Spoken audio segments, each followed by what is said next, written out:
The growth in usage of electronic devices creates meaningful amount of waste both in manufacturing and product end of life.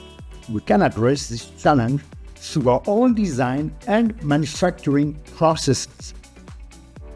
As the electronics industry's quest for higher performance continues to drive complexity, the demand for denser connections in turn creates new and evolving requirements for its connecting substrates. Within EECONE, we are improving system capabilities for super fine copper lines used in advanced IC substrates and other products. Repairing finer connectivity lines allows for the production of IC substrate with smaller line space and overall denser connectivity. Electronics footprints can be reduced through innovative repair technologies.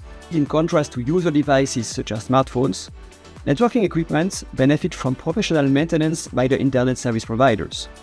We thus investigate the design of modular modems for easy repair with a possible hardware upgrade. Of course, modularity adds an extra cost, and we use lifecycle assessment to identify the right balance between the additional environmental burden and the lifetime extension it enables.